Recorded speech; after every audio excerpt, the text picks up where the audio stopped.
지난해 연말에 개각돼 주요 부처 장관이 교체가 됐었죠. 바다와 관련된 모든 정책을 총괄하는 게 해양수산부인데요. 해양수산부도 새 장관을 맞은 지 2달이 지났습니다. 김영석 해양수산부 장관을 오늘 이 자리에 모셔서 올해 주요 업무에 대해서 얘기를 한번 나눠보겠습니다. 안녕하십니까? 안녕하십니까? 휴일에 나와주셔서 감사합니다. 네. 지난 14일, 그러니까 네. 경제부처 합동으로 업무 보고를 했었죠. 해양수산부가 이 자리에서 가장 강조했던 게 어떤 겁니까? 네, 이번은 부처 합동이라는 특성을 살려서 특히 내수와 수출을 통한 경제 활성화가 핵심 이슈였는데요. 저희 부처를 포함한 3개 부처는 수출에 방점을 두고 업무 보고를 드렸습니다. 특히 수산업의 수출 확대와 경쟁력 강화 방안을 보고 드렸고요. 그에 이 한중 FTA가 활짝 열린 이 즈음에 수출을 확대하는 대량 생산 체계, 유통망 확충, 그다음에 고부가 가치 가공, 그리고 홍보 마케팅 등을 중점적으로 보고를 드렸습니다. 예. 저희가 수산물 수출이 많습니까? 수산물 수출이 한 20억 불쯤 되는데요. 예. 이제 시작이고 앞으로 이 가능성은 활짝 열려 있다고 생각합니다. 예, 대통령께 보고했다는 수산물 수출 확대 전략 어떤 게 있을까요? 네, 최근에 스낵김이랄지 굴이랄지 어묵이랄지 그간의 일본 편중의 그런 수산물 수출 전략이 이제 중국, 일본 등 중국, 미국 등 137개국으로 활짝 열려 있고요. 네. 이 FTA를 활용을 해서 좀 더 새로운 중국 시장의 소비자 트렌드에 맞는 고부가 가치 가공, 그리고 최근에 CJ 대한통운이 중국의 최고의 물류기업인 롱칭을 인수를 함에 따라서 네. 우리 농수산식품 그리고 모든 중소수출업체들에게 중국 콜드체인이 형성이 되는 아주 절호의 기회를 맞이했습니다. 또한 온라인이랄지 전자상거래랄지 네. 다양한 수출 전략으로 정부와 함께 민관이 합동으로 수출을 대폭 확대할 예정으로 있습니다. 네. 좀 전에 중국 말씀을 하셨는데요. 중국은 말씀하신 대로 우리가 좀 긴밀하게 수산 협력을 해야 되겠지만 저희가 중국 하면은 불법 조업을 많이 떠올리는데요. 불법 조업 근절하기 위해서 좀 어떤 대책 없을까요? 방안이 없을까요? 네, 우리 황해와 우리 한중 간에 공유를 하고 있다 보니까 수십만 척이 늘 스탠바이 하고 있다고 보면 될 것 같습니다. 그럼에도 불구하고 2013년 7월에 한중 정상회담을 계기로 해서 분위기가 많이 좋아졌고요. 2014년에 또 한 번의 한중 정상회담, 그리고 작년에는 결정적으로 한중 간의 어업 공동위원회를 하면서 11개 합의를 하게 되었는데요. 한중 간에 공무원이 교차 승선을 하거나 공동 순시를 하거나 또는 양국의 이 무허가로 되어 있는 양무어선이라고 합니다만은 네. 그러한 것들을 몰수 폐선하는 등 혁신적인 변화가 이루어지고 중국 정부에서도 이러한 불법 조업에 대해서 이제 근절해야 된다는데 공감대가 형성이 되어서 이제 특히 양국의 불법 조업에 대한 정보를 시스템을 구축을 하고 서로 긴밀하게 협조하기로 분위기는 바뀌어 있는 상태입니다.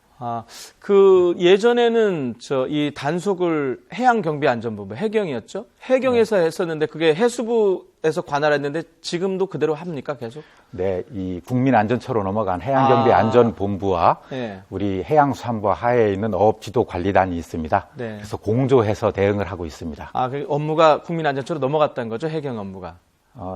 그 부분은 이제 해양경비안전본부가 하던 업무가 이제 주력이 국민안전처로 넘어가면서 네. 우리 해양수산부와 공조하는 체제가 되었습니다. 양 부처의 공조가 상당히 중요할 것 같네요. 그렇습니다. 네. 다른 질문 좀 몇 가지 좀 드려볼게요. 제가 듣기로 최근에 해양수산부 양식 사업이 좀 성과가 많다고 그러는데 연어 양식에도 성공을 하셨잖아요. 네. 현재 기술 수준은 어느 정도로 보면 됩니까? 연어 양식은 한 80년대 중반에부터 상당히 좀 체계화가 되어 있고요. 예. 그럼에도 불구하고 이 연어라는 것이 최적 수온이 약 17도 미만입니다. 네. 그런데 여름에는 보통 20도 이상이 되기 때문에 연중 양식이 어려웠는데 네. 최근에 강원도 고성에서 해상 가두리를 수심 30m까지 하강시킴으로써 예. 새로운 양식 기법을 적용을 해서 연중 양식에 성공하게 되었습니다.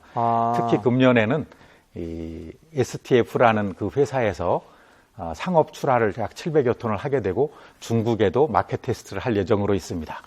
그러니까 해외로 수출을 한다는 건가요? 예, 수출을 특히 참다랑어나 연어 같은 고급 어종의 경우에는 수출의 길이 활짝 열렸다고 보시면 되겠습니다.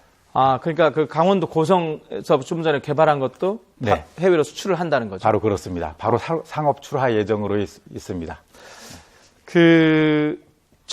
우리 국민, 그리고 저도 예전에 그랬지만은 제일 많이 먹었던 게 명태거든요. 네. 지금 명태를 거의 볼 수가 없어요. 왜 이렇게 상황이 지금 악화됐죠? 왜 명태가 없는 거죠? 참 안타까운 일인데요. 네.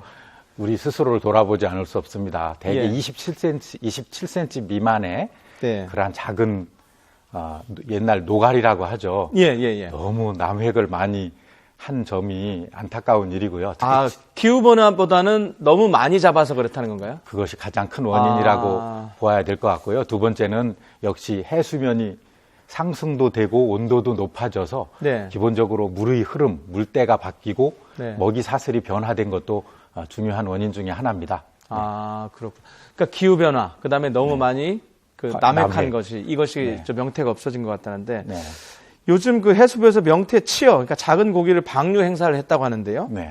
그 명태 살리기 사업을 계속하고 있는데 성과가 좀 나왔습니까? 어느 정도입니까? 예, 드디어 2014년부터 우리가 회심작으로 야심차게 이 명태 자원 살리기 운동을 해서 강원도를 포함해서 그 대학 연구소 같이 공동으로 노력을 해서 드디어 작년에는 네. 3만 9천 마리의 명태 치어를 20cm까지 키우는 데 성공을 했고요. 네. 그중에서 1만 5천 마리를 강원도의 그 대진항에 방류를 하였습니다. 앞으로 이와 같은 이 치어를 네.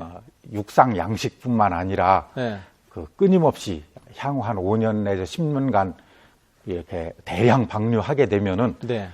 지난번 대구나 도루묵처럼 다시 아. 살리기가 될 수 있고 국민 앞에 식탁에 올릴 수 있지 않을까 생각을 합니다. 그러면 좀 저희가 언제쯤 명태를 좀 먹을 수 있을까요? 2020년까지는 우리 국민들이 식탁에 다시 한번 우리 고유의 그 명태 맛을 볼 수 있도록 해드리겠습니다. 생각보다 빠르게 네. 그 사업이 성과가 나온 것 같네요. 2020년. 그렇습니다. 아. 아마 이 명태 살리기는 5년에서 10년간 지속적으로 해야만 큰 성과를 거둘 수 있을 것으로 생각을 합니다. 좀 힘든 얘기도 좀 해보겠습니다. 뭐 좋은 얘기도 있지만은 그 취임하셔서 보셨겠지만은 국내 해운업계가 상당히 지금 위기거든요. 지금 일단 어떻게 진단을 하고 계십니까?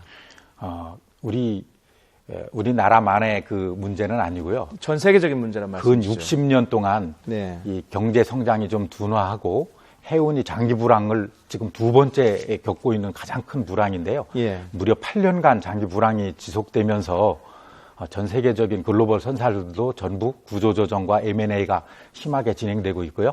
다만 우리 선사들의 경우에 오랜 그 불황 끝에 현재 유동성 위기까지 맞물려 가지고 좀 어려움이 있는 게 사실입니다.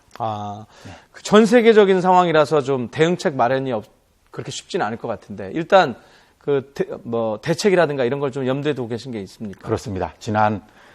작년 하반기에 우리 경제장관 회의에서 통과를 해서 국민들께 이렇게 발표도 했습니다마는 네.